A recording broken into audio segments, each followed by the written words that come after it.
Hi, I welcome you to my channel, and today I would like to review this album, done by the band called Cream, and its title is Wheels of Fire. But before we go to that, let me say that if you like my videos, please subscribe, please like, please leave a comment. It will help my channel grow. So let's get to the review. Well, Cream was a British rock band formed in London in 1966. The group consisted of drummer Ginger Baker, the guitarist Eric Clapton, and the bassist Jack Bruce, who was a primary songwriter and the vocalist for the band.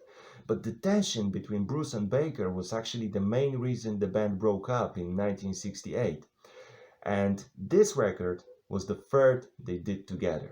Now, both Bruce and Baker are no longer among the living. Jack Bruce died on October 2014, and Baker died 5 years later, leaving Eric Clapton as the last surviving member of Cream. And as for this record, it was released in US on June 1968 and then in the UK on August the same year as 2-disc vinyl, which is considered to be the best in their catalog.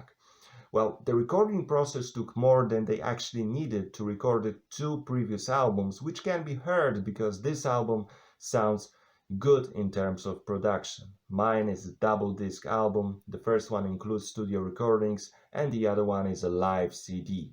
Now, I've read and I've heard a lot of reviews convincing that this is an amazing record. And I always have a problem when I think about it because for me this album is actually pretty boring. And it doesn't mean that there are no good songs on it, but most of them are not my cup of tea. But let's start from the songs that I actually like.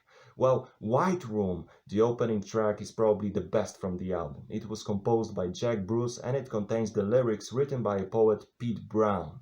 The Rolling Stone magazine ranked that song on its list of 500 greatest songs of all time, and I can agree with that because it's a great song with good vocals and catchy music. It was also the first single from the album, released on November 1968. The other one that I like is called Sitting on the Top of the World, and it's a great song, but if you ask me what's more, well, not much, I'm afraid. The one I don't like is called Pressed Red and War Fog. It was composed by a British composer, Mike Taylor, and it has the lyrics written by Ginger Baker, who actually recites them in that song. Well, for me, there's nothing interesting in it. And maybe it's just me, but I have a feeling that side A of this album is actually much better than side B.